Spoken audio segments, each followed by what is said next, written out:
한류 언어 7주 4차 시 영상 강의를 시작하도록 하겠습니다. PPT 자료 31쪽 함께 보도록 하죠. 지난 차시에 이제 우리나라에 이제 기존에 있었던 한국어를 로마자 표기하기 위한 비킨 라인샤워 시스템과 예일 시스템에 대해서 살펴봤는데요. 이제 현재 우리가 현행 표기법 체계이기도 한 문화관광부 2000년 국어의 로마자 표기법의 원칙은 어떠한지 우리가 앞서 살펴봤던 28쪽에서 로마자 표기를 하는데 늘 문제가 되었던 4가지 사항을 아마 기억할 겁니다.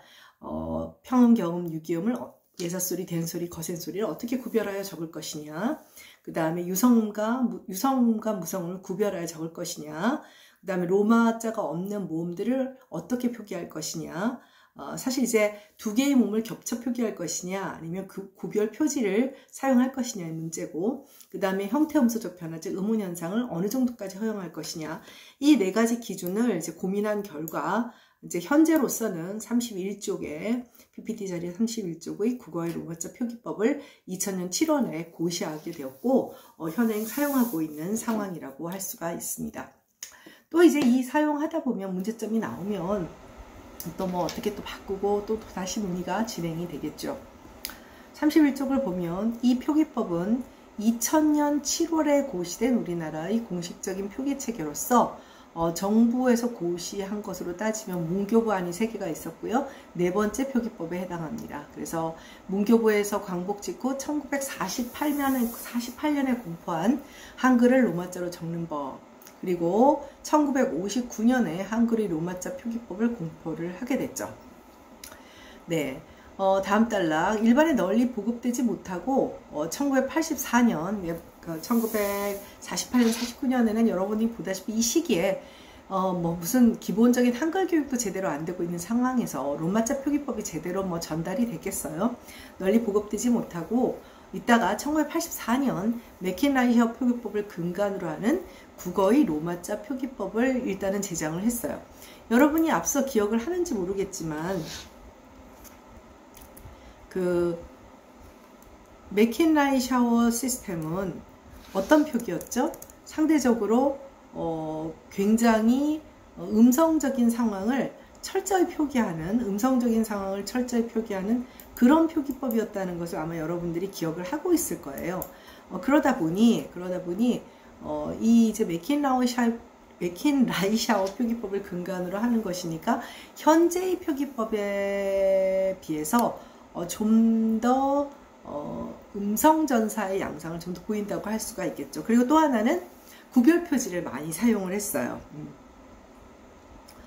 그래서 어깨점과 반달표라든지 그 다음에 어깨점과 같은 특수부호를 사용해서, 그러다 보니 이게 1980년대를 넘어가게 되죠. 80년대 넘어가고, 이때는 84년만 해도 별 문제가 없었지만 80년대 후반 90년대로 넘어가면서 컴퓨터가 일반적으로 보급되면서 이제 입력과 검색이 불편한 특수부호들은 그런 문제가 생기니까 이런 문제를 해결하기 위해서 2000년 7월 7일 문화관광부 고시 이제 2000-8호로 국어의 로마자 표기법이라고 하는 것이 제정되기에 이르게 된 것입니다.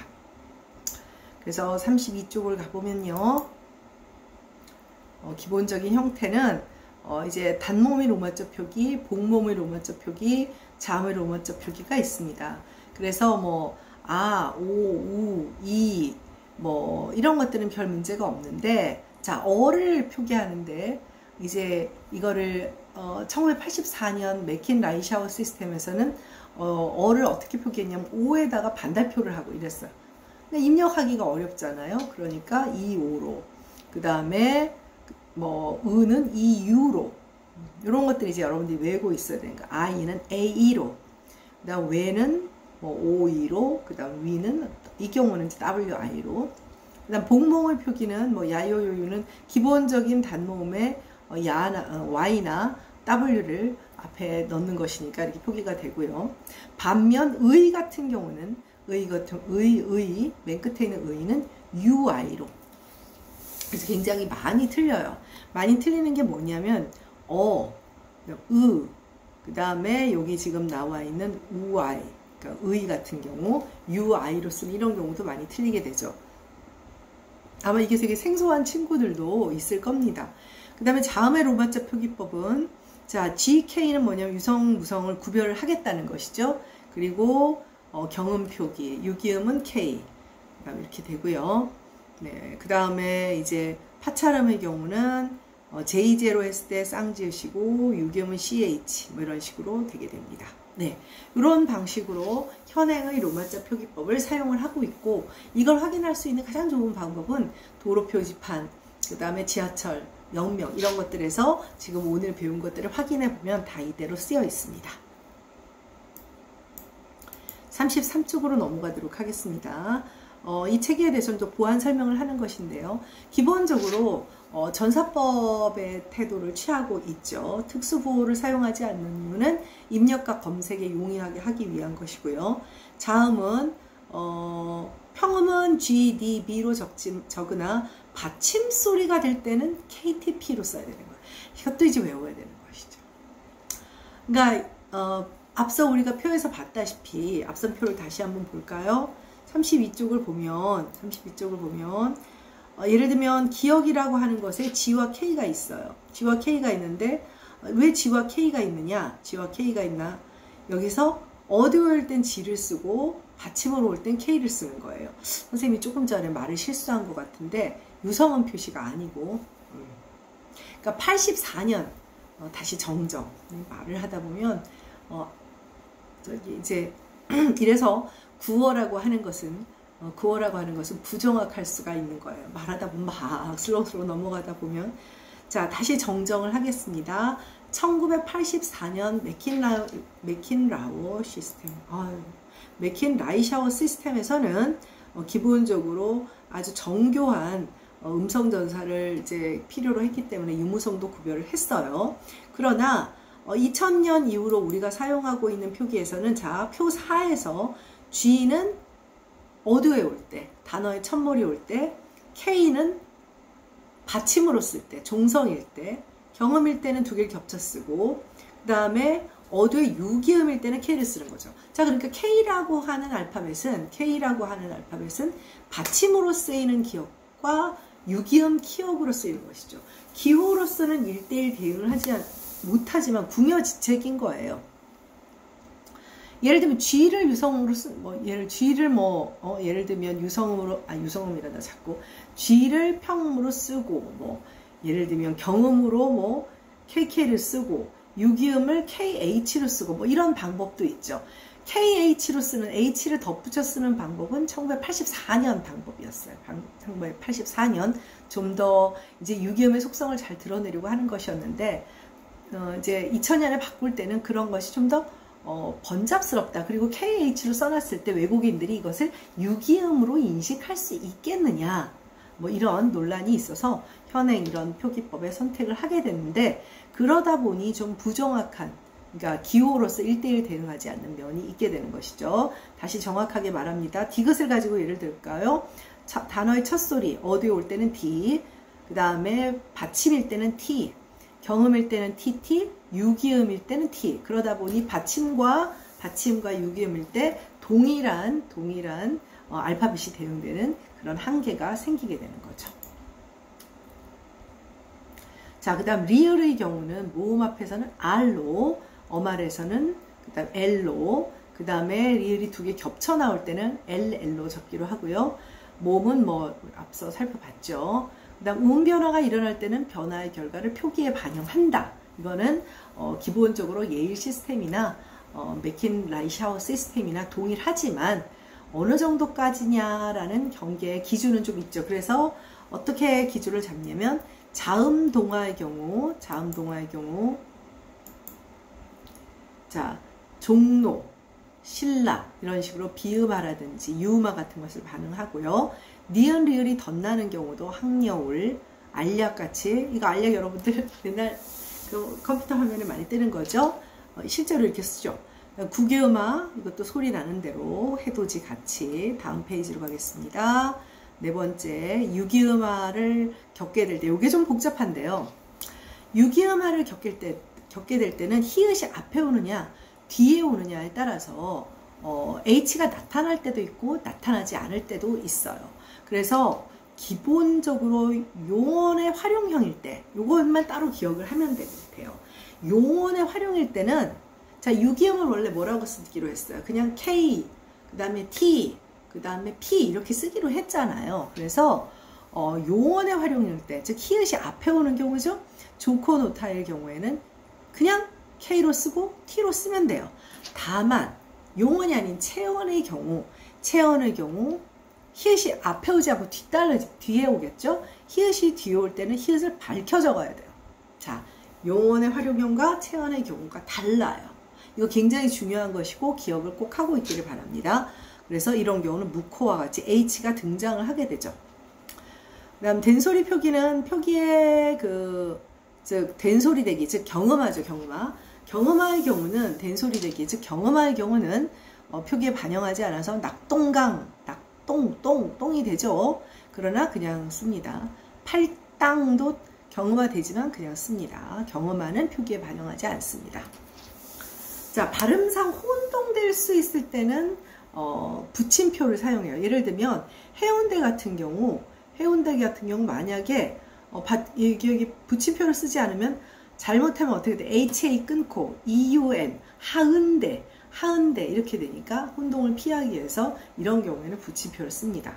자, 인명의 경우 성과 이름의 순서로 쓰고 띄어쓰고 성은 띄어쓰고 그 다음에 이름은 붙여 쓰는 게 원칙이지만 음절 사이에 붙임표를 넣기도 하죠. 예를 들면 선생님 이름 같은 경우에 김 띄고 경을 쓰는데 붙여 쓰는 게 원칙이지만 붙임표를 써서 아를 띄어쓰기도 한다는 거예요. 이름의 경우에는 기본적으로 어느 정도 이 로마자 표기법을 꼭 따르지 않아도 고유명사기 때문에 고유명사는 뭐 인명, 지명 같은 경우는 좀 고려를 존중을 해주고 있습니다.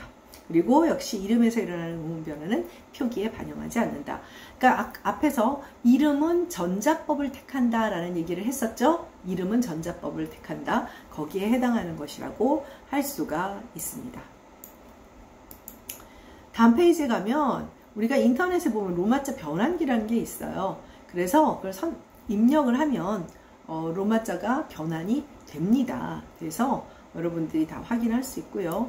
이거는 뭐 네이버나 다음에 다 로마자 표기법을 입력하면 여러분들이 자동적으로 이제 뭐 내 이름이든 뭐든 로마자를 변환할 수가 있습니다.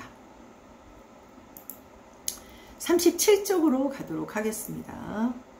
37쪽은 로마자 표기법의 쟁점과 한계라는 얘기입니다. 생산자와 소비자. 갑자기 또 뜬금없이 로마자 표기법에 생비자가 나왔죠. 생산자와 소비자. 자, 지금까지 우리가 살펴봤던 로마자 표기법은 표기자가 누구죠? 즉 표기를 하는 사람, 로마자 표기법을 만들어내는 사람들이 생산자인데 대부분 국어학자들입니다. 국어학자들이죠. 그래서 이제 문화관광부가 뭐 과거에는 문교부 같은 데서 학자들을 불러 모아서 이제 학계의 원로들이죠. 뭐 맞춤법이나 표준어를 제정하듯이 외래어 표기법이나 로마자 표기법도 원칙을 회의를 통해서 심의를 통해서 원칙을 정해요. 그러면 그 표기를 하는 사람이 생산자죠. 생산자고 그리고 그 표기가 만들어지면 외국인들이 읽고 사용 발음을 하는 거예요. 소비자가 되는 건데요. 근데 앞서 우리가 그 유튜브에서 제시했던 그 K-팝 가사에 대한 로마자 표기법은 그 로마자를 표기한 사람이 누구죠? 그 K-팝 노래를 소비하는 사람이에요. 소비하는 팬들이 로마니제이션을 하는 생산자가 되는 것이죠. 즉 생산자와 소비자의 경계가 없어지는 겁니다. 그러니까 새로운 어떤 그런 로마자 표기법의 영역이 생겨버린 거예요. 자, 그럼 이렇게 되면 어떻게 개인 생산자, 아까 말했던 문화관광부 표시안이나 로마자 표기법이나 맥킨라이샤워 표기법이나 예일 시스템이나 전문가들이 학문적인 고려까지 해서 만들어내는 생산자 시스템이죠. 생산 시스템이에요. 그런데 K-팝에 붙어있는 로마자 표기법은 그런 공공의 목적을 갖고 있는 게 아니에요. 팬들이 아무리 팬덤이 커도 그것은 공공의 목적을 갖고 있는 것은 아니죠. 일종의 사적 소비를 위한 개인적 생산을 하는 거죠. 물론 그 개인적 생산에는 국어의 로마자 표기법, 지금 아까 그 변환기 같은 것을 사용을 합니다. 사용을 하지만 간혹 보면 이제 부정확한 경우도 나오게 되죠. 그러나 중요한 것은 정확하다 부정확하다는 문제를 떠나서 로마자 표기법의 생산자와 소비자의 역할에 변화가 생겼다는 사실입니다. 네. 자, 그래서 한국어를 둘러싼 상황 변화는 로마자 표기법의 사용 목적과 사용자 그리고 표기 대상의 변화와 밀접한 관련을 갖게 돼서 이 기존의 그 1940년대 이후 해방 이후 만들어진 로마자 표기법들은 이 현행 표기안이 내국인 중심이어서 주 사용자인 외국인들에게는 어렵다는 지적이 있었어요. 그러니까 원래 목적은 외국인들이 자연스럽게 한국어를 발음하는 거긴 하지만 실제로는 소용이 없었다는 거죠. 근데 거기에 대해서 그렇게 큰 문제의식을 갖지 못했어요. 왜? 그렇게 많은 외국인이 국내에 들어오는 것도 아니고, 또 우리가 그렇게 해외에 많이 명함 뿌릴 만큼 많이 나가는 것도 아니고, 말하자면 국제 교류가 그렇게 활발하지 않아서 로마자 표기법의 필요성이 크게 대두하지 않았던 것이죠. 그런데 로마자 표기법의 사용은 내국인과 외국인의 구별보다는 표기법의 생산자와 그 표기법을 사용하여 한국어를 이해하거나 발음하게 되는 소비자의 입장으로 바라보는 것이 바람직하고, 특히 요즘과 같은 K 콘텐츠의 소비의 상황에서는 더더욱 그러하다고 할 수가 있죠. 표기법의 생산자는 엄밀히 말해서 방금 말했다시피 전문가 집단이라고 할 수가 있어요. 생산자가 아닌 표기의 소비자 입장에서는 최근 외국인의 소유는 과거와는 상상할 수 없는 상황이 됐죠. 자, 개별 국가에서 발간하는 관광 책자 속의 로마자 표기나 유튜브에 매일 등장하는 로마자 표기는 오프라인이건 온라인이건 한국어 로마자 표기의 사용이 과거와는 달리 굉장히 빈도수가 많아졌음을 알 수 있죠. 근데 이 경우 소비자의 중요한 특성은 아까도 말했다시피 사적인 차원에서의 소비를 하는 능동적인 속성을 갖고 있다는, 과거에는 피동적이었던 것이죠. 아주 소수의 사람들이. 네. 38쪽으로 넘어가도록 하겠습니다. 그래서 방금 이야기의 연장선상에서 로마자 표기법의 공적 영역과 사적 영역. 네. 그래서 이전의 사적 차원, 그러니까 기본적으로 로마자 표기법은 굉장히 공적 차원이죠. 지하철 역사의 이름, 도로, 그다음 도로명, 이런 것들이니까, 아니면 예를 들면 관공서 명칭이나 또 회사 명칭이나 이런 것들이기 때문에 굉장히 공적 차원이죠. 그런데 이전의 사적 차원의 로마자 표기법이라고 해봐야 겨우 고유명사와 관련된 이름? 그러나 목적 자체는 내 이름의 명함을 로마자 표기로 하는 것도 목적 자체는 지극히 공식적인 목적을 가지고 있었지만, 우리가 앞서 봤던 K-팝 가사에 붙어있는 로마자 표기법은 지극히 사적이고 개인적인 목적을 가지고 있다는 측면에서 전혀 다른 측면의 로마자 표기법이 되는 거죠. 그래서 과거 그 영어나 불어 노래를 라디오로 들으면서 따라 부르고 싶은 욕구에 따라 한글로 부정확하게 받아쓰는 것과 동일한 패턴의 상황이 역으로 벌어지고 있는 거예요. 그래서 사실 여러분들, 우리가 한류다라고 하지만 이건 굉장히 무서운 문화적 패턴의 반전이라고 할 수 있었어요. 그러니까 단 한 번도, 특히 영어권 하자, 특히 유럽 제어의 화자들은, 유럽의 모든 언어의 화자들은 단 한 번도 이런 입장이 되어본 적이 없었던 것이죠. 그러니까 서구 식민지 열강의 지배 이후에 아프리카, 아시아 사람들이 늘 겪고 일상화되었던 언어적인 언어적인 계급차가 역전이 된 상황이라는 거예요. 비록 그 K-팝이라고 하는 노래 가사의 로마자 표기법의 제한된 공간 아닐지라도, 이것은 그래서 우리가 일반적으로 피상적으로 생각하는, 혹은 K-팝의 한류의 경제적인 효과와는 차원이 다른 문제라는 거죠. 우리가 앞서 지난주에 언어와 계급과 신분에 대한 이야기를 했는데, 언어는 개인뿐 아니라 한 단체, 국가의 소위 말하면 우리가 원하든 원하지 않든 계급관을 보여주는 아주 중요한 척도이기 때문이죠. 네, 그래서 사적인 목적으로 좋아하는 한국어 노래를 한국어로 따라 부르고 싶은 욕구가 유튜브 운영자들에 의해 한글 가사 그에 대한 거는 로마자 표기, 그리고 일반적인 영어 번역 등으로 게시가 되는 거죠. 사실 여러분들 굉장히 많은 이런 그 유튜버 유튜브 사이트들이 있는데 이게 사실은 굉장히 사적인 목적도 있지만 영업이 된다는 얘기예요. 조회수가 나온다라는 얘기죠. 네. 그런 측면에서도 큰 의미를 갖는 것입니다. 번역이 함께 동반되는 구조란 이 로마자 표기의 목적이 한국어 단어나 형태소 하나하나의 의미나 기능을 알고자 하는 것이 아니라 오로지 발음을 최대한 한국어 발음을 정확히 알아내서 따라 부르고 싶은 욕구인 거예요. 네. 자, 그러다 보니 이게 자, 우리가 지금까지 봤던 로마자 표기법, 공적 차원에서 만들어진 로마자 표기법은 다 명사 단위예요. 그런데 노래 가사가 다 명사로만 이루어져 있나요? 기본적으로 문장 단위의 노래 가사들이죠. 그러니까 자, 공적 차원에서 만들어진 로마자 표기법이 염두에 두지 않은 상황이 이런 사적 공간에서, 사적 차원에서 이 로마자 표기법에서 나타나게 되는 거예요. 문제점이.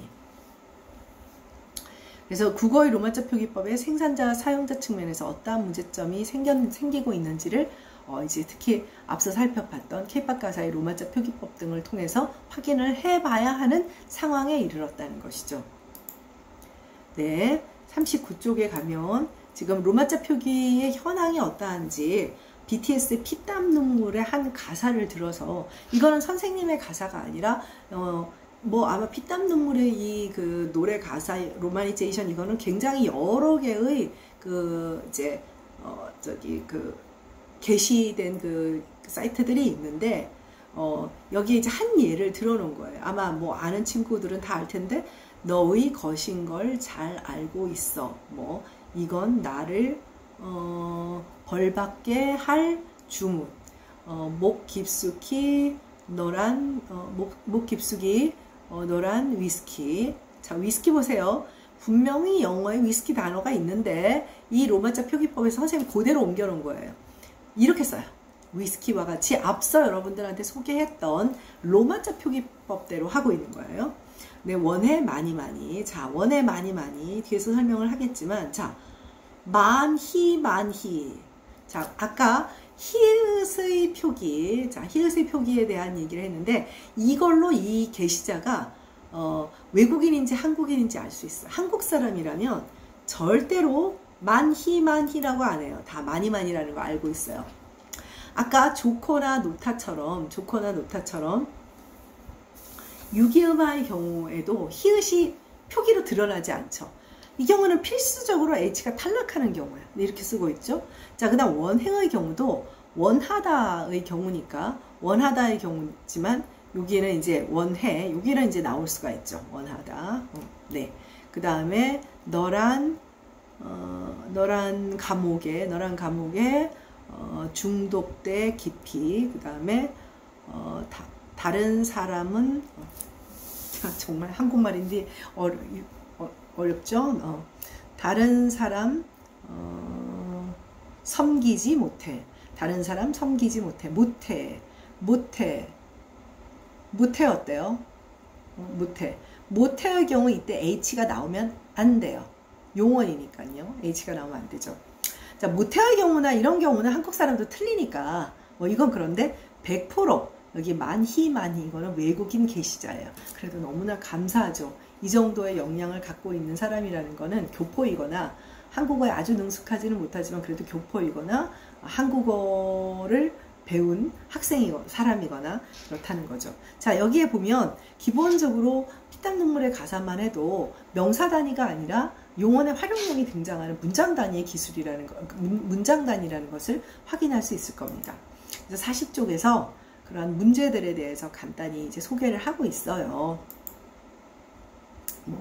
이걸 여러분들이 다 외울 필요는 없지만 나머지 40, 41, 42쪽에서는 피땀 눈물의 로마자 표기법이 가지고 있는 문제점들을 통해서 결과적으로는 아까 말했다시피 현행의 체계가 가지고 있는 한계를, 그러니까 핵심은 뭐냐면 명사 단위로 공적 차원에서 이 현행의 로마자 표기법은 명사 단위인데 이게 이제 문장 단위로 넘어갔다는 말이죠. 그러면 문장을 로마자 표기법을 사용할 때 나타나는 문제점에 대해서 좀 더 정확하게 고려를 할 필요가 있다는 거죠.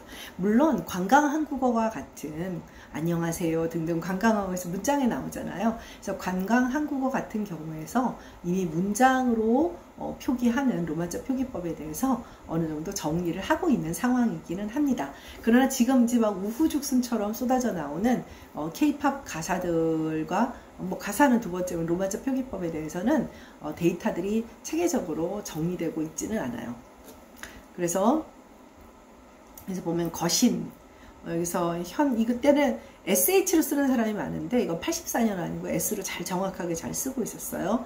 벌받게 중독돼서 경음화를 반영하지 않는, 이거 잘한 거죠. 경음화, 된소리되기 반영하지 않기로 했으니까. 그리고 재미있는 것은 외래어인 위스키를 로마자 표기법을 선택을 하고 있어요. 이건 한국식 발음을 반영하고자 한 것이 아닌가. 영어였지만 한국식 콩글리시 발음이 있잖아요. 그런 것을 나타낸 것이 아닌가 하는 생각이 들고, 41쪽에 가보면 히읗의 표기와 관련해서 원해, 많이, 무태 이런 얘들이 이제 히읗과 관련된 표기가 있는데, 원해는 수의적인 히읗 탈락을 반영하지 않고 정확한 발음을 표기한 예이므로 문제가 없어요. 근데 많이는 히읗이 반드시 탈락해야 하는 경우인데 나타나 있으니까 이거 100% 이건 왜곡이에요. 그래서 히읗 발음과 관련돼서는 이제 여러분들이 조금 한국어 표기에서도 앞쪽에서 우리가 이제 무코 이럴 때는 H가 나오지만 조코 이럴 때는 나오지 않는다 이런 얘기를 했었죠. 유기음마의 경우에. 네, 현대국어의 세 번째 단락. 의문가정 가운데 로마자 표기로 반영하는 경우 내지는 그렇지 않은 경우에 대한 규정은 그다지 상세하지는 않아요. 히읗과 관련된 표기 문제가 많이 나타나게 된 이유는 로마자 표기법 자체가 명사 단위를 주로 대상으로 하는 까닭에 음절 발음이 히읗인 용언어 간의 활용 양상에 대한 고려가 부족했기 때문이라는 거죠. 네, 42쪽으로 가도록 하겠습니다. 모태의 경우는 음절말 중화, 그러니까 흔히 말음 법칙이라고 하는 거죠. 역행적 유기음화가 나타나기 때문에 H가 없이 이렇게 표기하는 것이 가능해요. 가능한데 규정에서 기역, 디귿, 비읍, 히읗과 합하여 거센 소리를 나는 경우 히읗의 선호형과 상관없이 히읗을 표기로 반영하지 않고 원래 유기음으로 표기하기로 하였기 때문에 좀 어느 정도 혼란은 있을 수는 있는 문제가 있어요. 어쨌든 이거는 큰 문제가 없다고 볼 수도 있습니다. 네, 그래서 밑에는 무코와 지편전처럼 이 모태는 용언이고 체언의 경우에 규정하고 있어서, 그러니까 다시 한번 정리를 한다면 일단은 여러분들이 앞에서 배운 히읗을 표기할 때 용언어 간의 경우에는 H 표시를 안 하죠. 좋고 노타. 반면 체언의 경우 물론 고유명사긴 하지만 지편전 무코어의 경우에는 H를 표기한다. 그래서 이제 이 모태는 어떻게 보면 H를 표기하는 것이 더 정확하지는 않다.